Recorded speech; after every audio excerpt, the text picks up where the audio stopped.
Good morning and welcome to Super Mania. I'm your host, Catherine McCord, and today we're going to be talking about interviewing the neurodiverse, what that means on the company side, what that means on the candidate side. And I can't think of anyone better to come and talk about this topic with me than Vannessa. She works with me in professional life. She's also had many great accomplishments on her own, including, she's an onboarding specialist and she's really a truly incredible person. So let me just bring her on. Let's say good morning to Vannessa. Good Hi. morning. Good morning.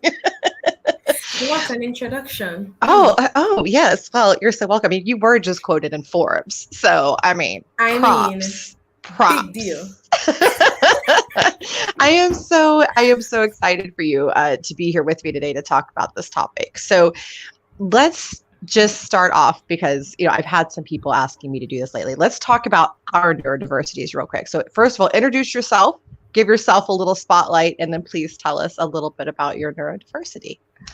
Okay, so my name is Vannessa.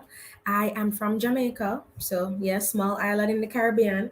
I am neurodiverse, which for me that means that I have OCD, I have ADHD, I am incredibly highly sensitive, and I am an introvert at heart. That's just not one part of me. I also love watching Harry Potter. I love my dogs, and I love the Golden Girls. So Yeah, that's she me. does. That's Yes. me. I am a career transitioner. I think that's the professional side. I'm moving from the world of forensic pathology and I'm wanting now to move into the space of, as Catherine mentioned, people development. So onboarding, offboarding, performance and talent development. So that's the side that I want to be a part of now. That is wonderful. And she has, by the way, I'm just going to throw this out there as a quick recommendation. She has done some great work for me. So I highly recommend hiring Vannessa. So she's been a contractor for me and absolutely fantastic. So a little bit about me. So if you haven't seen the show before, I am Catherine McCord. I run a people consulting company. And then also I have an anti-bias applicant tracking system out there that's actually designed by the neurodiverse for the neurodiverse, as well as every other diversity out there. I'm very Mhm. excited about that. And I have several neurodiversities as well. The primary ones that affect my day to day life are that I have bipolar one. I have a form of seizure disorder that's not actually diagnosable, but they do know that it is neurological, and it does actually affect how I process information at different points. It's a kind of interesting symptom fan. And then I also have OCD as well. Down to, in fact, Sabrina, who was on the show a couple of weeks ago, and I were laughing about how we both sort our M&Ms before we eat them. Like I Oh have to have them. yes. Yep, got to have them. See in the Yes, in I the can't. Like I bought colors. gummy bears recently, and I was having a couple last night, and I couldn't have an odd number. It was Same. I Yep. end up taking out two yellow. I had to get like put it back. It was yeah, it's a thing. It's normal. It's every day. It's all day. That's why when persons are like, "I'm a little OCD," I'm like, "Are you crippled by it every day?" Are I don't you? think Are you though? so. Are you doing weird things with every single day? Like like you can't have an odd number of grapes. My husband does it to mess with me. He thinks it's funny. And I finally tell him like for years he thought it was funny. He doesn't do it anymore. But he finally learned that no, this actually like causes me like problems. Yeah. You can't take one grape out of my pile of grapes because I have counted them and it's a problem. So so that's just OC. But you know what though? It's actually helped me in my business. That's what I tell Mm-hmm. people. It's actually helped me in my business because I check and double check and all of that. Um, it's made me great at calendaring myself, which is not a thing for all neurodiverse Yes. people, which is really helpful. And so it's a really I tell people, yes, there are challenges with neurodiversity, but it's not crippling.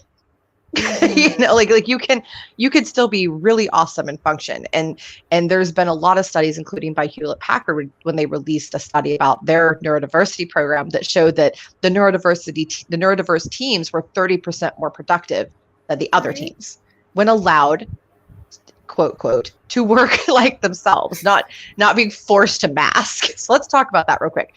You and I have talked about some of your experiences. What are some of your experiences when it comes to being expected to be, quote, normal in an interview, and how did that affect you? Ooh, could I have like stories for days? So I think one of them, and of course I made notes because yeah, my OCD says prepare 1,000%. So I think the number one thing, and I do have a story for this, is the environment that the interview is taking place in. I mean, because of COVID, we've had to have virtual interviews, and that has become more common. But two things are also true. So in the physical, when we're having interviews, I've had experiences where the distractibility of the space is something that's huge. And I mean, it might not be for all neurodiverse persons, but I know for most. And for myself, that's huge. So is it a space that's quiet? Are we in an area where we're not necessarily being disturbed by every single staff member at that particular time? I remember having an experience where I'm being interviewed, someone walks in to give her coffee. Then someone else came in to ask her to sign something. Then the same Oh person with the no. coffee came in to ask about something else. And I remember thinking, is this a test? I'm supposed to do well. I'm not supposed to be distracted, but I am. And okay, is she looking at my reaction? Should I not be thrown off? I'm not thrown off. I should answer well. And then I get into my head about what's supposed to happen and should I be doing this perfectly and how am I doing? What are her nonverbal cues giving off? What is that Right. telling me that I'm doing or not doing well? So I think environment is a huge part of it. When it comes to video calls, being knowledgeable that not everyone is gonna be sitting perfectly still and giving you 100% eye contact. That's another thing. Like, I have a little ball that I'm squeezing. I'm going to have something that's gonna keep my hands occupied. I'm gonna be moving my hands, and that can be something an interviewer might take as, oh, not a good first impression. So let's hit on that real quick. So the environment, very important whether you're, whether you are in person or virtual, be prepared to be in a quiet space for the interviewer, especially be prepared to have maybe have different lighting available, because sometimes certain lighting can actually really give somebody a headache, things like that. And that's not just neurodiversity, that's also physical diversity as well. So be very conscious of that.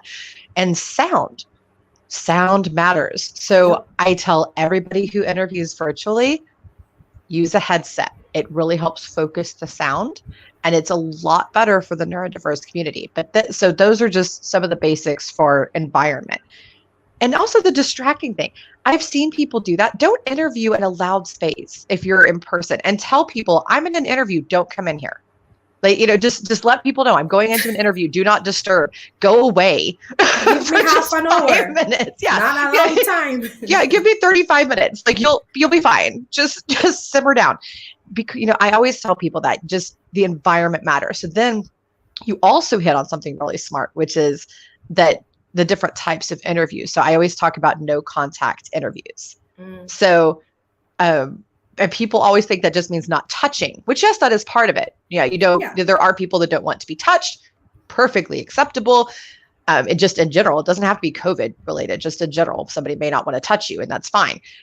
But eye contact is a big one. And people, there's a lot of debunking that needs to happen around no eye contact. So let's start with, what are some of the reasons that someone may not look at you during an interview, whether it's in person or on screen?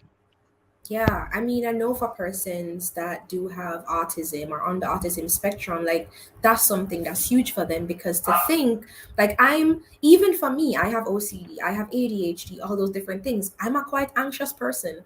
So to be honest with you, even though I'm watching you and I'm looking at you because we've built a relationship over the many months and I know you, and even so, I'm catching myself not looking away. I'm catching myself not doing that, because being able to answer well, and my brain is thinking of a response. I can't do that while I'm looking at someone.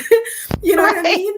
Yes. And also, my brain will pick up on a lot of nonverbal cues, a lot of it. So that means I'm noticing if you're not smiling. I'm noticing if you roll your eyes. I'm noticing if you tilted your head to look at your phone. I'm noticing those things, which means it's going to affect how I respond. It's going to affect my success maybe in that interview. So I think Yes. eye contact can be incredibly distracting, but also at the same time be just something that doesn't work for a lot of Right. persons.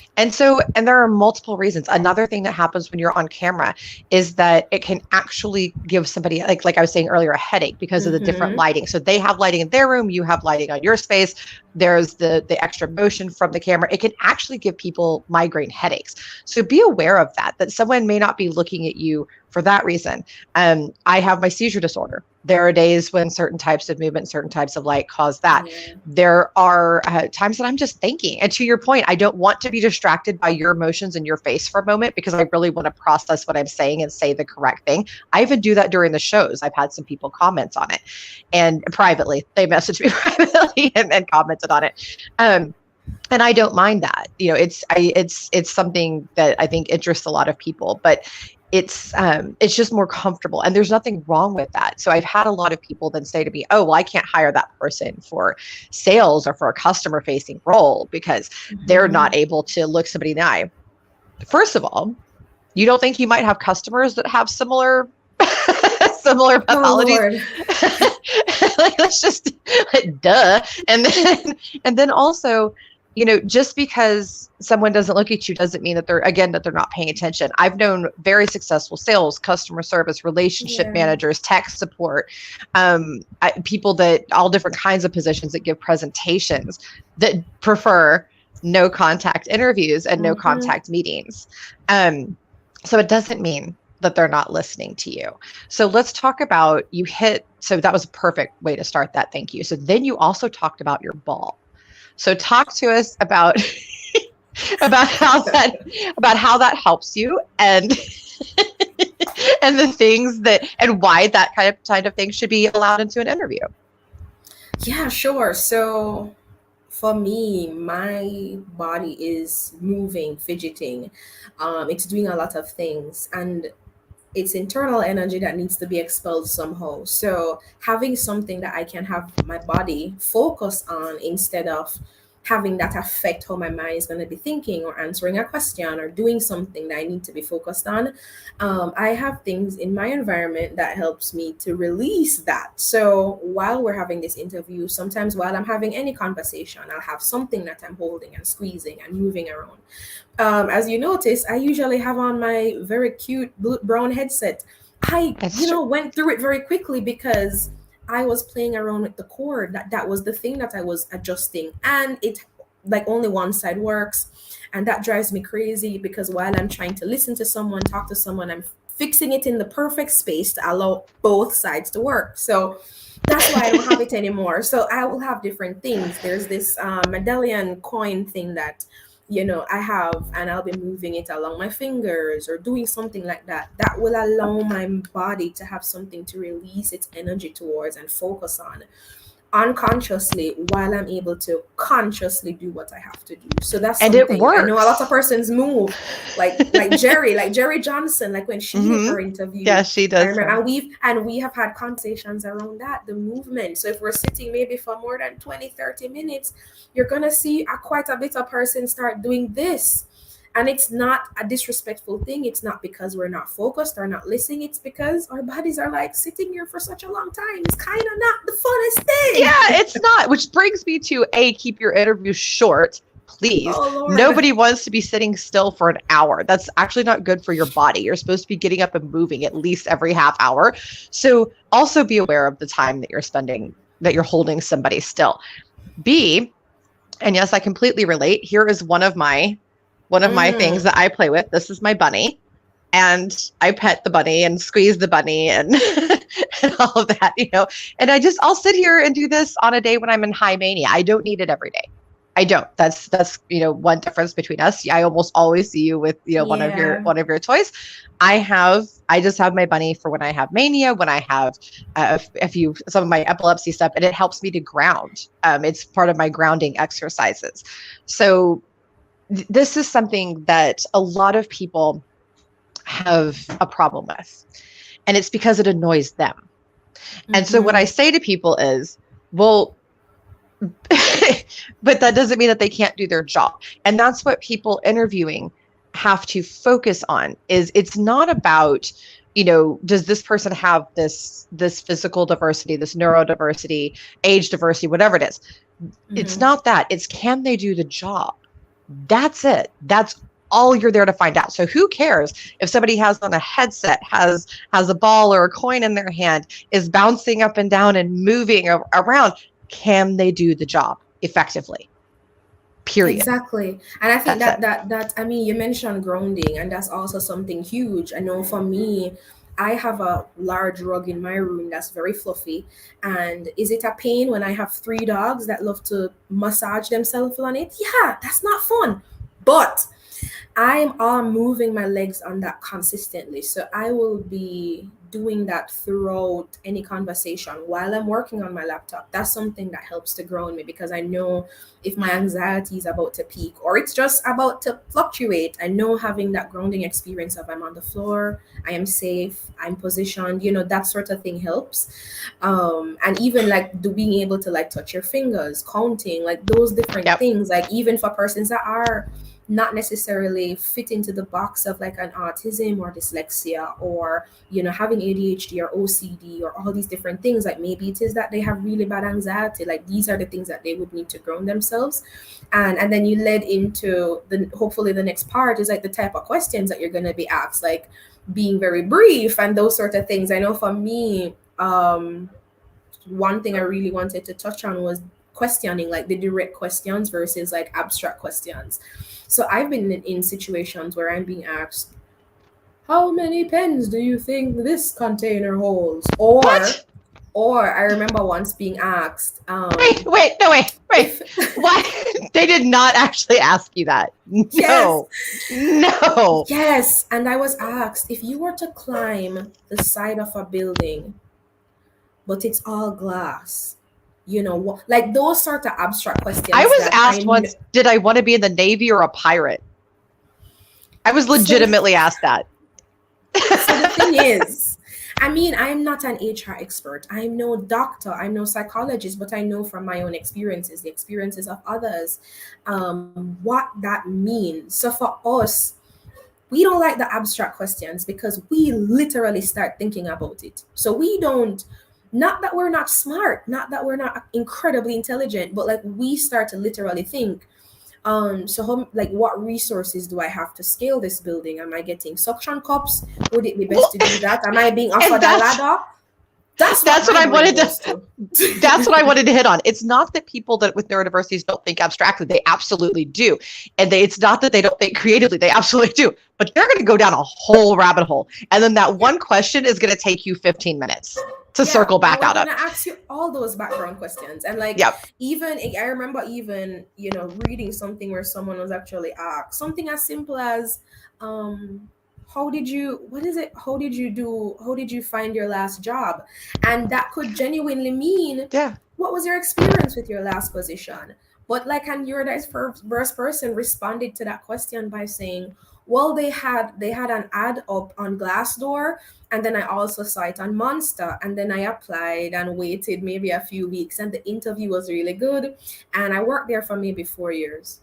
That's a literal response to that question when you wanted to know what were your feelings around your job and So be concise and specific with your questions, and never ask stupid questions. And by the way, yes, Pam, we could totally write a book. Pam, we could write a book.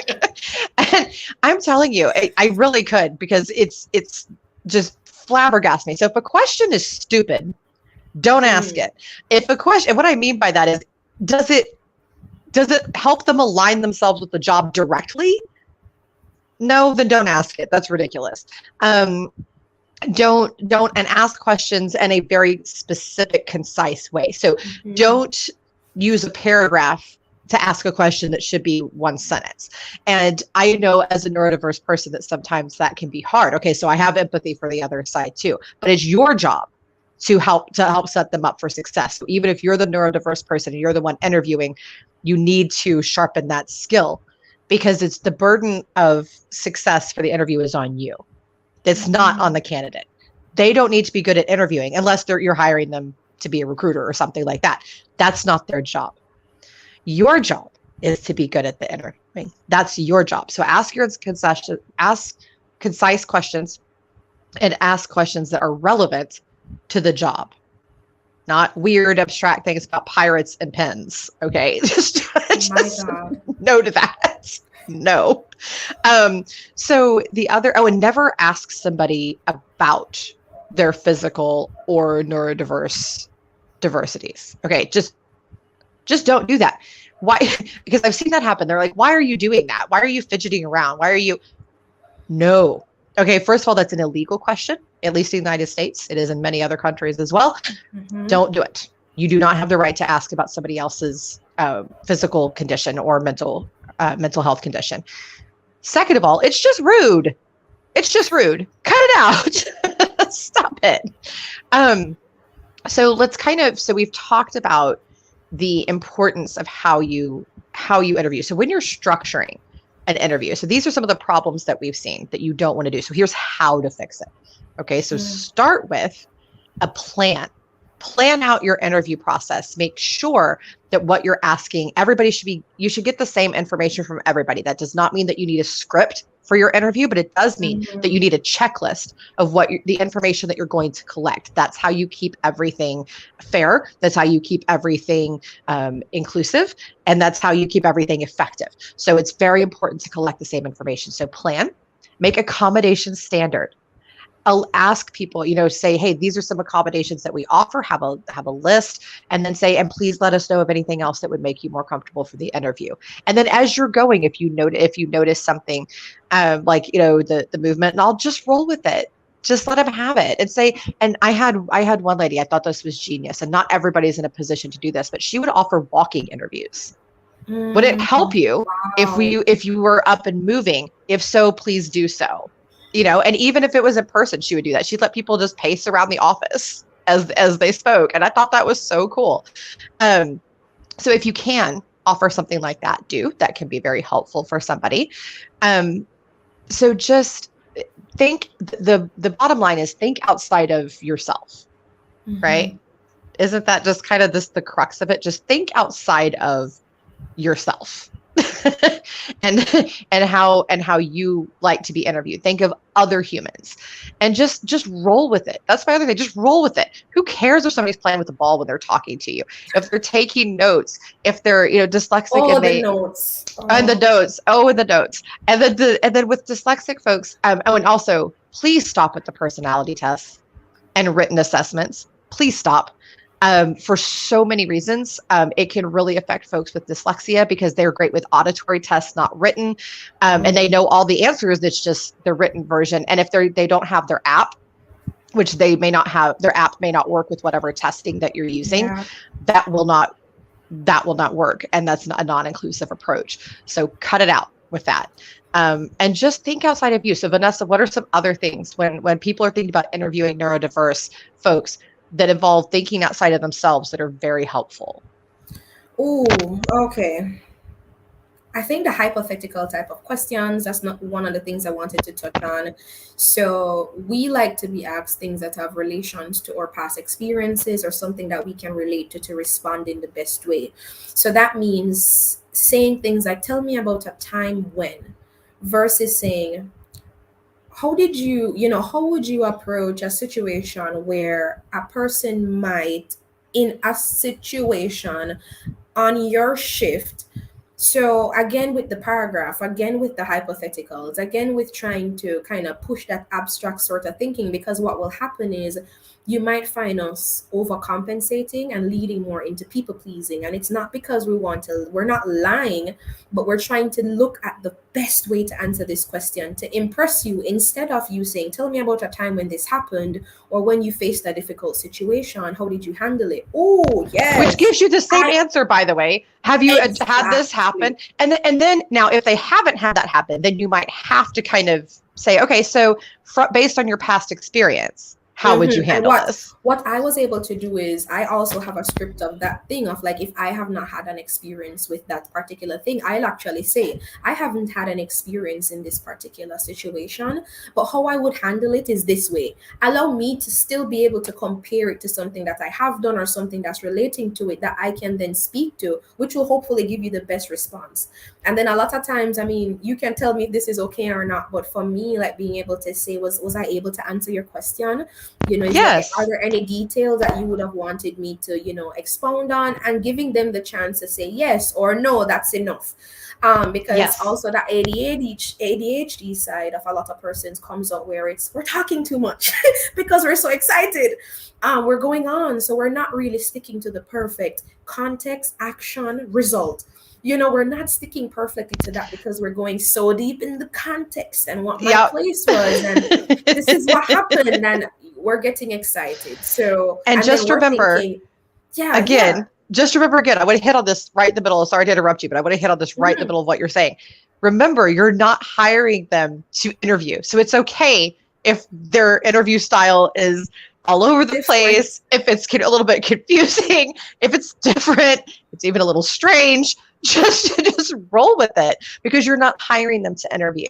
Again, unless you're hiring a recruiter, do not worry about it. Just focus on the information that you're being given. So help them. If they're going on a tangent, bring them back. Just go, okay. I was like, hey, no, that was really cool. What about this part of what you said? Can you expand on that? And you don't need to make them self-conscious and say, oh, you didn't answer my question right, blah, blah, blah. Don't do that. That doesn't help anybody. That doesn't move the interview forward. Just say, oh, hey, you mentioned this, or hey, can I have a little bit more information on this? And be, again, concise, very specific. Break up your questions some. And that's something I'm working on, like even how to respond and not sort of go off, because what I'm saying is definitely related to what we're talking about, but I'll go off on other things, or because I'm really excited and I want to do really well. So I'm working on that, and that's another thing I wanted to touch on hopefully before we end of the idea of how neurodiverse persons can have some control or confidence in the situation, and how tips that could help them. But I think another thing I wanted to just say to persons hiring and doing interviews, we observe micro cues that persons don't usually pay attention to, so we notice those things. So be mindful of that, because we're going to notice it and we're going to respond to it. Like we're going to react to that sort of empathy situation. is even more important with the neurodiverse, and attitude is even more important, because yes, they will catch everything. Yeah, and finally, I think just asking, like, at some point, what are our expert interests and hidden skills? I thought that was something that was really cool. Someone actually asked me that, and I thought that was nice, because like currently I'm doing a lot of like web design, web development for one person right now, and that's really cool. And I'm doing sort of like that brand consulting, and even with you, like I'm doing even with others, I'm doing email marketing and content marketing and creating content. I think being able to speak to not just some job specific stuff, but because as a neurodiverse person we have many interests, we're excelling in so many different things, and the word isn't distracted, the word is super excited about many other things.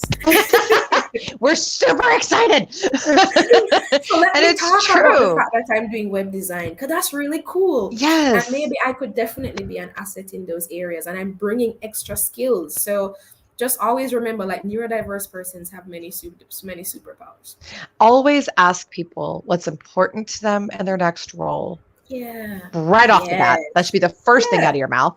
And then make sure that you ask them about their superpowers or their extra talents. And don't ask that stupid, I hate it, like, what makes you a great employee? Or what's your best skill? Ugh. Say it more, be a little bit more interesting than that, and never ask somebody what they're down, like, what's your weakness? Oh, please. That is the most dumb question. A, they're probably going to, give you a backhanded compliment, or B, they're going to make them nervous, and don't do that. But do ask about the superpowers. That's really cool. So on the flip side, right? So on the candidate side, let's run through our advice for the neurodiverse folks real quick about how you can be more confident and how you can better portray yourself. So I'll let you take that away. Yeah, Sure. I mean, I mainly have a couple points as it relates to an employer or someone you're working with might not fully understand, and that's okay. I think it does take effort. It does take them having an interest in wanting to improve or change or accommodate you to the best in the best way, which the word accommodate isn't the best way to say it, because you kind of accommodate or tolerate like a rat in your house or something like that, instead of saying you want to have the best experience for an employee. So I think number one is ask. If it even mean, it doesn't have to mean you disclosing. It could be just like, hey, I've noticed that I'm able to work best with X, Y, and Z. How can we make that happen? Or is that something that can be possible? I know for me, I like to know that I'm meeting on a regular basis with like my manager or whoever I'm working with, because it helps me to, number one, stay on task and go through like different projects that we're working on. What's top priority? Here are the ideas I have around this thing, and having them able to say, try this strategy if this is the hindrance you're having, or let's put this on top of our list. So that's something that will definitely help, like just being vocal about the things that you need or want, and then Advocate for yourself. advocate for yourself. And if it means like, one thing for me, like work-life balance, being able to ask in the interview, what are your expectations of staff outside of working hours? Yes. That's going to be huge. Yes. That's going to be huge, because if your anxiety is going to be super high when your boss sends an email at 2 o'clock, because you're up at 2 o'clock thinking about life, and you see an email from your boss saying, we need to talk tomorrow. That's important for them to know. That's going to spiral. And that's, I think, for any employee, but for a neurodiverse person, it's a different type of ball game, because we're going to be worst case scenarioing and thinking about what could happen, and we're going to lose our job. For sure. Absolutely. And not to cut you off, but we do need to wrap up. But we had a great sorry, we do have to wrap up the show. So we did have a comment about someone saying, that they've been, they've been aware of their autism for many years. It's something that they have not always discussed, and that type of thing. You don't need to tell anybody anything about yourself. So I want to be real clear about that. When you're advocating for yourself, they don't need to know the why, just what it is that you need. So if you don't want to talk about it, then don't. You don't need to. I don't go into I never did. I don't really job interview anymore, but I never went into a job interview and said, hey, I have bipolar, or I have OCD, or I didn't say that, but I did let people know who I was and what I needed. And so from that standpoint, I think that's really what it's about, is just let people know what you need and leave it at that. You don't have to talk about anything that you don't want to, but if you want to, talk about it. I think it's great. Vannessa and I talked about it in her interview with me, but that was a very specific situation. So whatever it is that you need, roll with that. Reach out to us directly for tips. Sorry, we do have to wrap up. I do have an appointment after this. Normally, I would just let it keep going. But thank you all so very much. Remember, when you're interviewing other people, to think outside of yourself, to put them first, and to build your whole process around the comfort of others. Interview like you're a Southerner. And that's all there is. Thank you so much, everybody. Thank you, Vannessa. You've been wonderful. Be great. See you same time next week.